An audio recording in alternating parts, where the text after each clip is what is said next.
The lights of Chicago shimmered across the skyline like diamonds scattered over black velvet, each one a reminder of the empire Lucas Bellamy had built from nothing. At 41, he stood behind the floor-to-ceiling windows of his penthouse office on the top floor of Bellamy Tower, the crown jewel of his tech empire. Just hours ago, he had signed a contract worth $1.3 billion, a deal that would make headlines across every financial publication in the country. But as his team celebrated in the boardroom behind him, Lucas felt only silence. He swirled the bourbon in his glass, watching the amber liquid catch the light. His reflection in the window looked like a stranger, a man in a tailored suit, with success written in every thread, yet haunted by something far older than any spreadsheet or stock chart could measure. There was a chill in the room that had nothing to do with the air conditioning. Behind him, the familiar voice of his assistant, Monica, broke the stillness. "Mr. Bellamy, your flight to San Francisco is ready. The car's waiting downstairs." Lucas didn't answer immediately. Instead, he kept staring at the lights, so many lights, and yet none of them warmed him. "Cancel the flight," he said quietly, almost as if speaking to himself. Monica blinked. "Sir? The tech summit." "I said cancel it." His voice held no anger, only a kind of quiet finality. "Tell Jacob to prep the car. I'm going home." A pause. "Chicago is your home, sir." Lucas turned, meeting her gaze with an intensity she hadn't seen in years. Not that kind of home. As the elevator descended, Lucas slid his phone into his coat pocket and looked down at his hands that had once gripped a bicycle handle as he rode down cracked sidewalks in a forgotten little town called Everheart. It had been over 20 years since he left. Back then, he'd promised himself he would never go back until he had everything. Now he had everything, and somehow, it didn't feel like enough. The streets of Everheart hadn't changed much in 2 decades. The same rusted mailboxes. The same cracked sidewalks. The same quiet hum of a town that had long ago stopped expecting miracles. Lucas's car slowed as they passed the corner of Main and Ellis, a place he once stood selling newspapers in the freezing cold, dreaming of heated boardrooms and skyscrapers. His driver, Jacob, glanced at him through the rearview mirror. "Sir." Lucas leaned forward. "Pull over." Right there, across from the diner. Jacob parked without another word, and Lucas stepped out into the sharp October air. The sign above the building read May's Diner, letters dim and flickering, just like they had all those years ago. The windows were fogged up, the way they always got when the kitchen was busy with eggs and coffee and stories too old to be retold. Lucas stood still for a moment. This place had been his refuge once. Not because it was warm or kind, though sometimes it was. But because it was open, and it didn't ask questions. Back then, he would sit in the last booth with a dry sandwich and a chipped mug of coffee, pretending it was enough. He had promised himself he wouldn't come back, not until he had made something of his life. Now, here he was. The bell above the door jingled as he stepped inside. The scent of grease and brewed coffee hit him instantly, familiar and almost comforting. The same old vinyl booths lined the walls. A dusty jukebox stood silent in the corner. Then he saw her. She came through the kitchen swing door balancing 2 plates on her arm, her ponytail loose and falling apart, apron stained, a pencil tucked behind one ear. For a second, she didn't look up. She moved like someone who had done this 1,000 times before, every step practiced, every smile rehearsed. And then, she did look up. Their eyes met. Emily Warren. The same Emily who once walked across the high school graduation stage to a standing ovation. The girl who had spoken at the state academic conference with her chin high and fire in her voice. The girl who used to tell him, "I'm getting out of this town, Lucas. Just you wait." Only now, that fire was gone. Her eyes were tired. Not just from the double shifts, but from life itself. The weight of too many years pressed down on her shoulders. The kind of weight that didn't just come from time, it came from dreams deferred, from battles fought in silence. Lucas couldn't move. Neither could she. Can I help you?" she asked, voice uncertain. He swallowed, a lump rising in his throat. "Yeah," he said softly. "I'll take whatever's hot." But what he really meant was, "I didn't expect to see you here. And I wish, more than anything, that you weren't." For a moment, the silence between them was heavy, thick with years, with questions neither knew how to ask. Lucas watched her as she set the plates down at the booth nearest the window. Her hands trembled just slightly. She still hadn't recognized him, at least, not completely. "Not yet. You look like someone I used to know," she said cautiously, narrowing her eyes as if trying to see through the layers of time. He gave a quiet smile. "Lucas Bellamy. Class of '01. Everheart High." Emily froze. The name landed with the weight of a memory she hadn't dared revisit in years. "Lucas," she said, breath catching. "As in, the Lucas Bellamy? She blinked, stepping back slightly as if seeing him for the first time. "You're the tech guy. The one with the skyscraper in Chicago." "Yeah," he finished, rubbing the back of his neck awkwardly. "That's me." Her face shifted, shock, disbelief, something like pride, then something else entirely. A flicker of shame. "I almost didn't recognize you," she said softly. "You made it out." Lucas nodded, but his voice lowered. "I didn't think I'd see you here, Emily." She let out a small hollow laugh and slid into the booth across from him. Her apron crinkled as she sat. "Neither did I." He studied her carefully, how her shoulders sagged when she wasn't performing for a table, how her smile never quite reached her eyes. He remembered her differently, brilliant, driven, practically glowing. "What happened?" he asked gently. "You were going to change the world." Emily stared down at her hands, fingers twisting the corner of her apron. "I got close," she said, her voice barely above a whisper. "Princeton. Second year. I had a shot at something real." Lucas waited. He didn't interrupt. Then, "Dad fell off a scaffold on the job," she continued. "It was instant. No warning. Just gone. Mom took it hard. Real hard. She stopped getting out of bed. Stopped eating. My little brother Jack, he was 12. Someone had to take care of them." Lucas felt his throat tighten. "I dropped out," she said plainly. "Moved back. Took the night shift at a grocery store. Then a cleaning job at the courthouse. Eventually ended up here. Hours are steady, tips aren't awful, and it's close to home." She looked out the window, the light catching the corner of her eye. "It's not what I dreamed. But it's enough to keep the lights on. And sometimes, that has to be enough." Lucas didn't speak. He couldn't. Because across the table sat the girl who once dreamed in fireworks and Harvard lectures, and now lived one small paycheck at a time, holding the pieces of her family together with nothing but grit and grace. Back in Chicago, the skyline no longer shimmered the way it used to. Lucas sat in his office late into the night, the glow of the city stretching far beyond the windows but failing to reach him. Numbers still flashed on his screens. Contracts still waited for signatures. But none of it mattered right now. All he could see was her. Emily Warren, once the brightest light in a dusty little town. Now quietly working tables, holding her family together on grit and broken dreams. She hadn't asked for help. Hadn't hinted at it. She never begged, never complained. And that was what haunted him the most. Lucas had seen desperation before.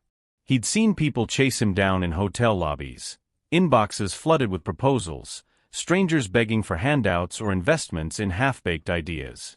But Emily, she didn't ask for anything. And that made him want to give her everything.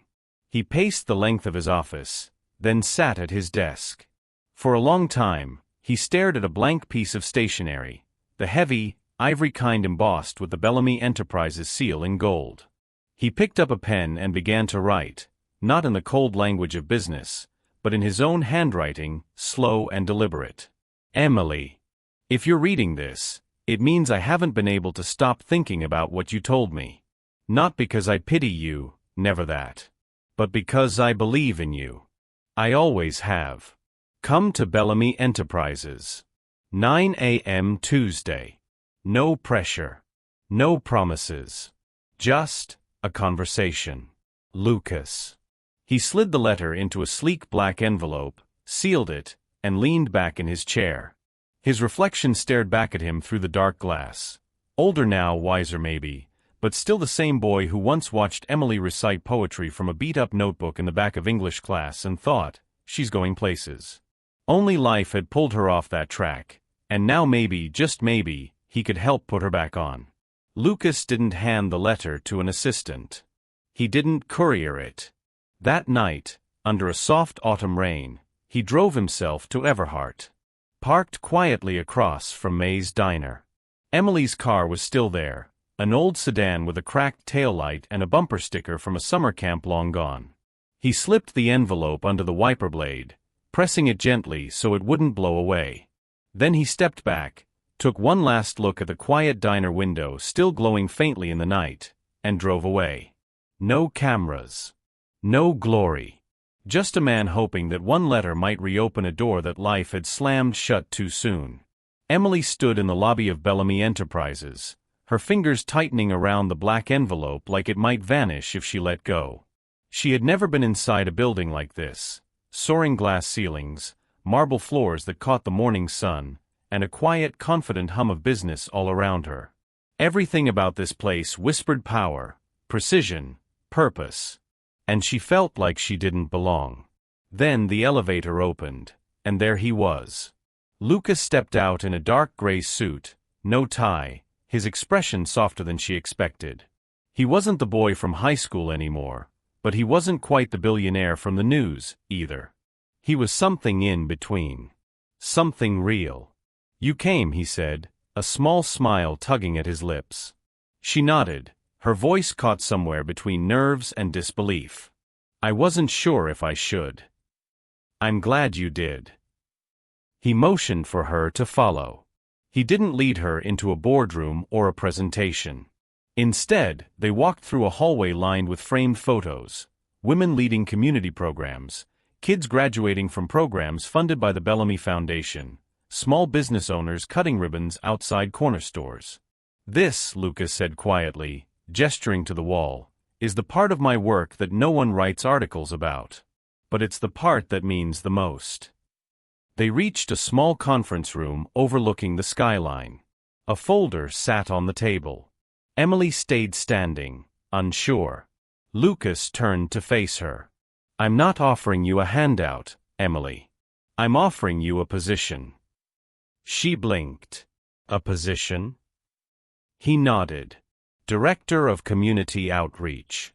You'd oversee a new initiative we're launching, programs designed to support single mothers and women returning to the workforce. Your story, your strength, it's exactly what they need to see. Her breath caught. Lucas, I don't even have a degree. I'm not hiring your diploma, he said gently. I'm hiring your grit. He slid the folder toward her. Starting salary, $160,000 a year. Full benefits. Health coverage for your mom. Full tuition for Jack, wherever he wants to go. Emily's eyes welled, hands trembling as she opened the folder. Why would you do this for me? Lucas didn't hesitate. Because you've spent your whole life showing up for everyone else. And someone should finally show up for you. For a long moment, neither of them spoke. Then Emily reached out and touched the folder again, not just with her fingertips, but with something deeper. Not because she needed saving, but because, for the first time in years, someone had looked past the wear and the wounds, and seen her worth. The call came on a Wednesday afternoon, unlisted number, no voicemail. Emily ignored it the first 2 times. But by the third, curiosity outweighed caution. Ms. Warren, the voice said, smooth and confident, my name is Raymond Kane. I believe we have some mutual interests. The name chilled her. Raymond Kane, Lucas had mentioned him once, in passing. A media tycoon with a reputation for swallowing up companies and reshaping narratives to fit his vision. Ruthless, polished, always playing a longer game. I was hoping we could talk, he continued. Just lunch. No strings attached.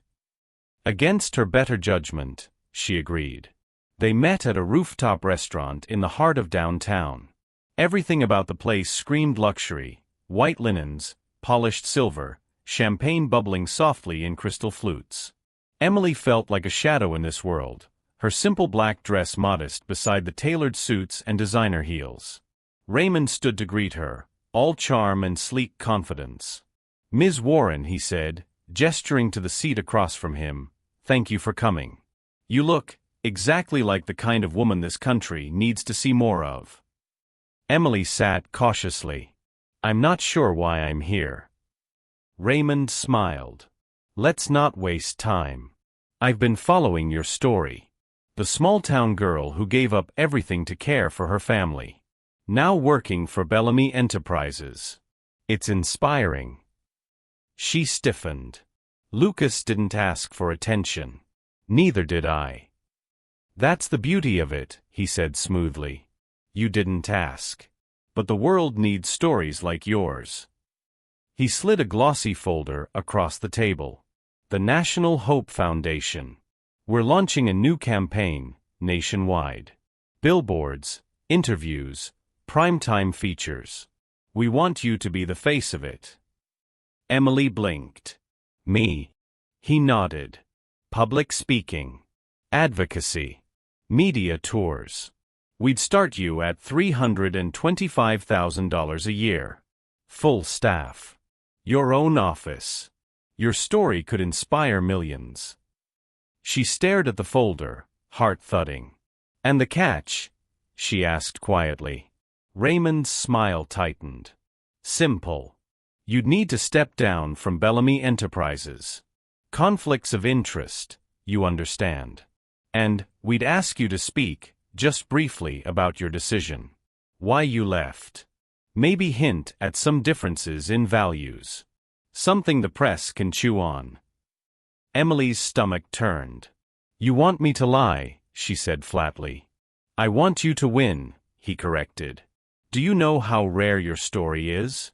Don't bury it in Lucas Bellamy's charity machine. Let it shine." She looked away, out across the city. The offer glistened like the skyline before her, shiny, seductive, and dangerous.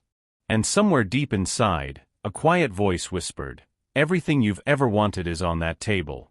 But what will it cost you to take it?" Emily sat on the edge of her bed, the letter to Raymond resting in her lap, unsealed, unsigned, unfinished. The room around her was dim, the single lamp casting soft shadows on the cracked wallpaper and worn carpet.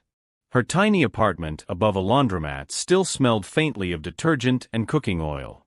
This wasn't the life she had imagined. But it was hers. The folder Raymond had given her sat across the room on the dresser, still pristine. Untouched. Like a promise wrapped in plastic. She had read the offer 3 times. Each time, it sounded more surreal. Over $300,000 a year. Media attention. A seat at tables she'd never even known existed. It was the kind of future she used to dream about, back when she still believed the world played fair. And now, after everything, it was being offered to her on a silver platter. For a single price, her silence, or worse, her voice twisted into someone else's narrative. Emily leaned forward, head in her hands. For so long, she'd carried her family on her back, said yes to every shift, skipped meals so her brother could eat, watched her dreams dissolve under the weight of responsibility. She had never been chosen before. Never had doors opened just because someone believed she belonged inside. And now? 2 doors were wide open. But only one of them felt honest. Lucas's words echoed in her mind, clear and steady. "I'm not saving you, Emily. I believe in you." That moment, standing in his office, her whole life being handed back to her in the form of a folder and a look of quiet faith, had been the first time she felt seen. Not for what she'd lost, but for what she'd survived. She picked up a pen and scrawled a single line at the bottom of the letter to Raymond. "I'm honored. But my answer is no." Her hand trembled as she read it over. The ink was still wet, but the decision already felt permanent. She folded the paper neatly, slid it into the envelope, and then froze. She couldn't seal it. Couldn't bring herself to mail it. Not because she doubted her choice, but because saying no to someone like Raymond meant making it loud. And Emily wasn't used to being loud. She was used to surviving quietly, getting through things, never shaking the ground she walked on. She placed the envelope on her nightstand and turned off the lamp. In the darkness, she lay awake for a long time, heart racing, mind spinning. Tomorrow, she would decide what to do with that letter. But tonight, all she could do was hold tight to one small, trembling truth. Sometimes the hardest part of standing up is realizing you finally can. The city outside her window shimmered through a haze of soft fog, the streetlights blurring into halos of gold against the damp glass. Emily sat curled in the corner of the windowsill, knees tucked beneath her, a thin blanket draped around her shoulders. Below, the world kept moving. Cars hummed, crosswalk signs blinked, someone laughed faintly in the alley behind the building. But in her apartment, there was only stillness. The kind of stillness that comes when you stop running.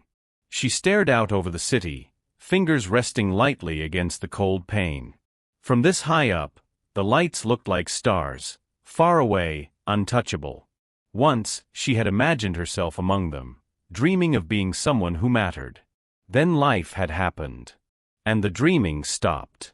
But tonight, it stirred again. Lucas's voice echoed in her mind, not the billionaire voice from interviews or news clips, but the quiet one, the one that had looked her in the eye and said, "I'm not buying your future, Emily. I believe you're strong enough to build it yourself." No one had ever said something like that to her. Most people offered pity. Or worse, solutions with strings attached. But Lucas, he didn't try to fix her. He didn't try to make her small enough to fit into his world. He just opened a door and trusted that she could walk through it on her own. And that trust, it broke something open in her. She didn't cry because she was afraid. Or hopeless. Or even exhausted. She cried because someone, finally, saw her strength instead of her struggle. Tears slid down her cheeks, warm and quiet, catching the light like tiny drops of gold. She didn't wipe them away. She let them fall. Out there, the city was buzzing with stories she'd never be part of. But in here, in this quiet space between midnight and morning, Emily made a promise, wordless, deep, and stitched into her bones. She would not be defined by what she'd lost. She would not sell the truth of who she was for a louder version of someone else's success. She would build the life she wanted, not with shortcuts or borrowed glory, but with her own hands, her own heart.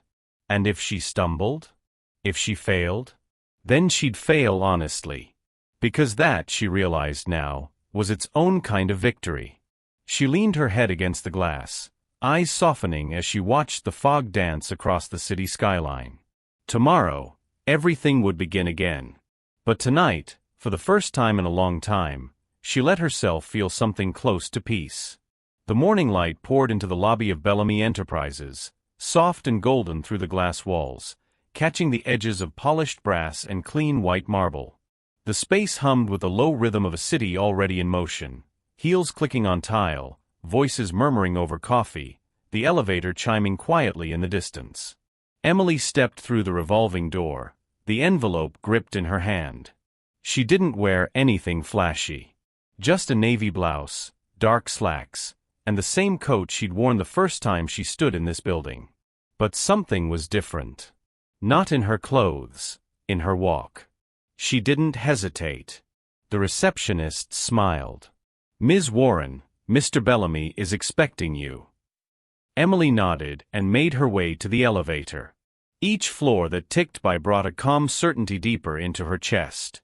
There was no fear now. No doubt. Just the choice she had already made in the quiet hours of the night. When the doors opened, Lucas was already standing at the end of the hallway, hands in his pockets, suit coat off, sleeves rolled up. He looked at her not with anticipation or pressure, but with something softer. A quiet welcome. He didn't ask questions. He didn't rush her. He just gestured to the chair across from his desk. "You don't need to explain anything," he said gently. "If you're here, then that's enough for me." Emily stepped forward, holding out the envelope. "I wrote this last night," she said. "It was meant for Raymond. I never sent it." Lucas took it but didn't open it. He didn't need to. "I told him no," she continued. Her voice was steady. "Not because his offer wasn't tempting. It was. It would have changed my life, maybe. But not in the way I want." She took a breath. "I'm tired of borrowing other people's ladders to climb into rooms that don't feel like mine. I want to build something of my own. Even if it's slower. Even if it's harder." Lucas smiled, not the kind of smile that celebrated a victory, but the kind that acknowledged something sacred: choice. "You're sure?" he asked quietly. Emily met his gaze without wavering. "I'm choosing the path I can walk with both feet on the ground." He nodded, stepping aside to let her pass. "Then your desk is waiting." She moved past him, her heart lighter than it had felt in years. This wasn't about loyalty to a man or rejection of an offer. It was about claiming her voice. And as she sat down at her new desk, sunlight catching the corner of her nameplate, Emily knew she wasn't just working a job. She was finally stepping into her own story, one she would write, one choice at a time. 1 year later, the conference room at the Chicago Civic Center buzzed with quiet anticipation. Rows of seats were filled with nonprofit leaders, entrepreneurs, and policymakers from across the country. On the stage, banners displayed the title of the summit: Rebuilding from the Ground Up, Empowering Women, Empowering Communities. Emily adjusted the microphone on her blazer as she stepped up to the podium. She looked nothing like the woman who once wiped tables at May's diner. Her posture was steady. Her voice calm. But it wasn't polish that made people lean in, it was presence. The kind that came from walking through fire and coming out stronger, not untouched. Behind her, a slideshow played photos of the women she had mentored over the past year: single mothers launching catering businesses, women re-entering the workforce after abuse or addiction, young daughters watching their mothers become bosses. Bellamy Enterprises' Women's Renewal Initiative had gone from a pilot project to a national model under Emily's leadership. And the numbers only told half the story. She spoke of grit, of grace, of building something even when you start with nothing but 2 hands and the will to keep going. In the front row, Lucas listened without interrupting. He wasn't there as a CEO. Not even as a benefactor. Just as someone who believed in her before the world did. When Emily finished, the audience rose in a standing ovation. But she didn't look out at the applause. She looked down, just briefly, at him. Their eyes met. There was no grand gesture. No hand-holding or whispered promises. Just a look. Deep. Steady. Unspoken. A look that said, "We built this. Together." Later they stood side by side at the reception, their conversation light. Updates about Jack's freshman year, her mom's garden finally blooming again, how much caffeine it took to run a nationwide program. "People keep asking if we're a thing," she said with a grin, sipping from a paper cup. Lucas raised an eyebrow. "And what do you tell them?" "That we're partners," she replied. "The kind that actually builds things." He nodded, a quiet pride behind his smile. "That's the best kind." They didn't need to define it. Some stories didn't end with romance. They unfolded into something deeper. Respect. Trust. A shared purpose that didn't need labels to matter. As they walked out into the cool Chicago air, the city sparkled around them. This time, the lights felt different, warmer somehow. Not distant stars, but steady beacons lighting the way forward. Emily slipped her hands into her coat pockets, and Lucas matched her stride. They didn't look back. Because this wasn't the end. It was only the beginning of a new chapter neither of them had expected, but both had chosen, one honest step at a time. Maybe you've known an Emily in your life. Or maybe you've been her. Maybe you've worked long hours for too little, carried a family on your back while your own dreams faded into the background. Maybe you've been overlooked, underestimated, or told that it's too late for you. But if this story has reminded you of anything, let it be this. It's never too late for a second chance. Not when there's someone who believes in you. Not when you start believing in yourself. At Justice Reloaded HD, we don't just tell stories, we honor the fighters. The quiet warriors. The people who rise, not because someone handed them a ladder, but because they built one themselves, rung by rung. So if this story touched your heart, if you believe that kindness still matters, if you believe that everyone deserves one more shot at a better life, then please, like this video and subscribe to Justice Reloaded HD. Because here, every story is a spark. And together, we keep the fire of hope burning. For Emily. For Lucas. And maybe for you. Don't just watch. Be part of something that matters.